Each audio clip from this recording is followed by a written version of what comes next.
Hello everyone, मैं ममतेश गुप्ता। आज देखेंगे 10th class geography NCERT chapter 7। Chapter का नाम है राष्ट्रीय अर्थव्यवस्था की जीवन रेखा। और हाँ, आज हम इसके एमसीक्यू देखेंगे। इससे पहले मैंने आपको थ्योरी कंप्लीट करा दी है इस चैप्टर की, अभी तक आपने नहीं देखी है तो इसी वीडियो के डिस्क्रिप्शन में मैंने 9th क्लास के एसएसटी एनसीईआरटी की दो प्लेलिस्ट की लिंक डाल रखी है। एक एमसीक्यू की है, एक थ्योरी की है। आपको थ्योरी या एमसीक्यू जो भी देखना है आप उन दोनों प्लेलिस्ट पर क्लिक कर देख सकते हैं। और ये जो साइड में जितनी भी प्लेलिस्ट लगी हुई हैं ये सभी मैंने कराई हैं 6 से 10 तक की। लगभग सभी एनसीईआरटी को कंप्लीट कराने की कोशिश की है मैंने। ठीक है, एसएसटी एनसीईआरटी की, और एक दो बुक रह गई हैं उनको भी मैं कंप्लीट करा दूंगी जल्दी। तो आपको ये प्लेलिस्ट भी देखनी है तो आप मेरा YouTube channel NCERT Mamtesh Gupta को ओपन कर प्लेलिस्ट वाले ऑप्शन पर क्लिक कर देख सकते हैं। ठीक है, आइए शुरू करते हैं क्वेश्चन नंबर 1 से। भारत का सबसे लंबा राष्ट्रीय राज्यमार्ग यानी कि नेशनल हाईवे कौन सा है? ए है राष्ट्रीय राज्यमार्ग संख्या 1, दूसरा है राष्ट्रीय राज्यमार्ग संख्या 2, और तीसरा है आपका सी राष्ट्रीय राजमार्ग संख्या 7, और डी है राष्ट्रीय राजमार्ग संख्या 44। ठीक है, तो इसका जो सही आंसर हो जाएगा वो हो जाएगा आपका डी। नेक्स्ट है आपका क्वेश्चन नंबर 2। भारत की स्वर्णिम चतुर्भुज परियोजना जोड़ती है, कौन कौन से शहर को जोड़ती है वो हम देखते हैं। ए है दिल्ली, मुंबई, चेन्नई, कोलकाता को। तो इसका जो सही आंसर हो जाएगा वो पहला ही हो जाएगा कि ये जो परियोजना है स्वर्णिम चतुर्भुज परियोजना, ये आपकी एनसीईआरटी में भी दिया हुआ है मैप में पूरा, कि ये चौकोर बना रही है और ये कौन कौन से महानगरों को जोड़ रही है। ये जो भारत के चार बड़े शहर हैं उनको जोड़ रही है। ठीक है, आइए नेक्स्ट देखते हैं क्वेश्चन नंबर 3। भारत की प्रथम रेलवे लाइन किन स्थानों के मध्य मध्य बनी? ठीक है, ए है दिल्ली आगरा के मध्य बनी थी, बी है मुंबई पूना के मध्य बनी थी, सी है मुंबई थाने के मध्य बनी थी, डी है इनमें से कोई नहीं। तो इसका जो सही आंसर हो जाएगा वो हो जाएगा सी मुंबई थाने के मध्य बनी थी। ठीक है, और कौन से सन में स्टार्ट की गई थी वो आप मुझे कमेंट बॉक्स में बताएंगे। ठीक है, आइए नेक्स्ट देखते हैं क्वेश्चन नंबर 4। भारत का सबसे छोटा राष्ट्रीय राजमार्ग है, सबसे छोटा इन्होंने पूछा है एनएच। तो ए है, देखो एनएच का मतलब है नेशनल हाईवे। ए है नेशनल हाईवे या एनएच 47A, बी है NH 44, सी है NH 38, और डी है NH 8। तो 4 का जो सही आंसर हो जाएगा वो हो जाएगा ए NH 47A। नेक्स्ट है क्वेश्चन नंबर 5। उत्तर मध्य रेलवे जोन क्षेत्र का मुख्यालय कहाँ स्थित है? ए है प्रयागराज में, बी है जबलपुर में, सी है भोपाल में, और डी है दिल्ली में। तो इस का जो सही आंसर हो जाएगा वो हो जाएगा ए प्रयागराज। ठीक है, जिसको पहले इलाहाबाद बोलते थे अब उसका नाम चेंज हो गया, अब उसको क्या बोलते हैं, प्रयागराज। ठीक है, आप सब लोग जानते ही होंगे, फिर भी मैंने आपको बता दिया है जानकारी के लिए। क्वेश्चन नंबर है 6। निम्नलिखित में से कौन सा एक भारत का प्राकृतिक बंदरगाह नहीं है? ए है कंडाला, बी है पारादीप, देखो कंडाला कहाँ है, गुजरात में है। पारादीप कहाँ है, आपका उड़ीसा में है। सी है मुंबई, ये आपका महाराष्ट्र में, और डी है चेन्नई। ठीक है, चेन्नई कहाँ है, ये आपका तमिलनाडु में है। तो 6 का जो सही आंसर हो जाएगा वो हो जाएगा डी। चेन्नई जो है ये प्राकृतिक बंदरगाह नहीं है, बाकी ये तीनों कैसे हैं, प्राकृतिक बंदरगाह है। ठीक है, और नेक्स्ट है क्वेश्चन नंबर 7। स्वर्णिम चतुर्भुज का पूर्व पश्चिम गलियारा निम्नलिखित में से किन केंद्रों को आपस में जोड़ता है?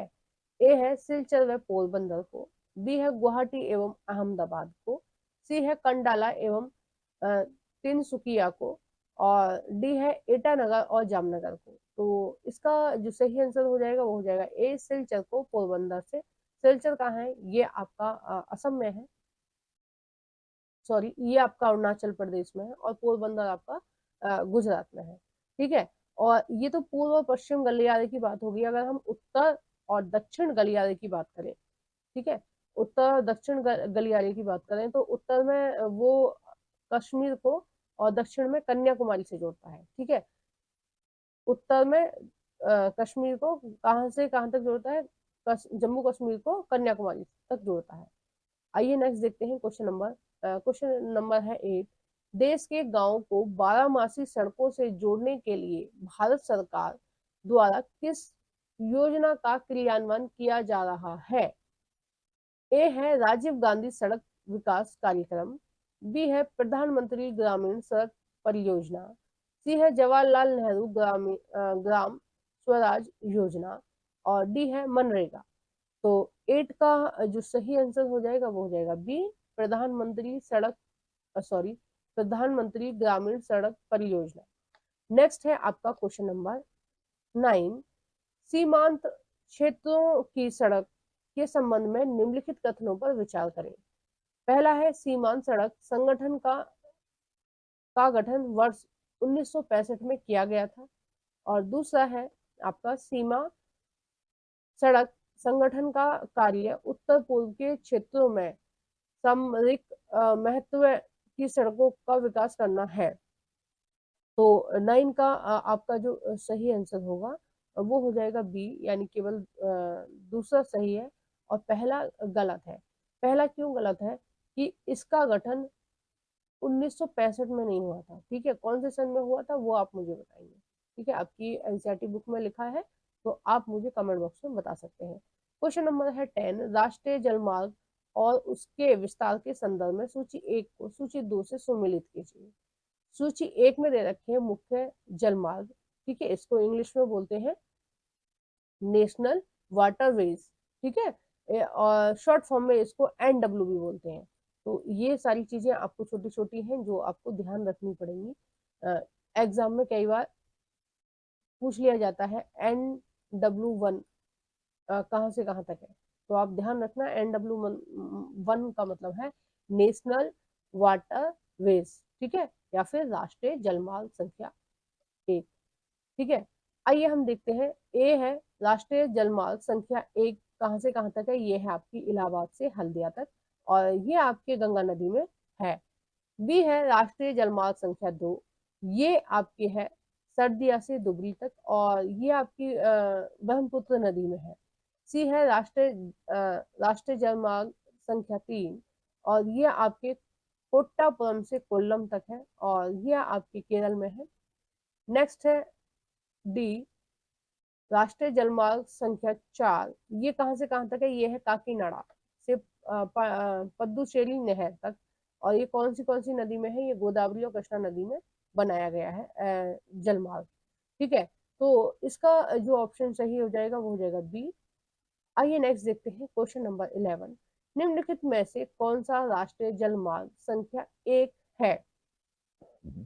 ए है गोदावरी कृष्णा बेसिन जलमार्ग, बी है महानदी ब्रह्मी नदी जलमार्ग, सी है ब्रह्मपुत्र नदी जलमार्ग और डी है गंगा भागीरथी हुगली नदी जलमार्ग।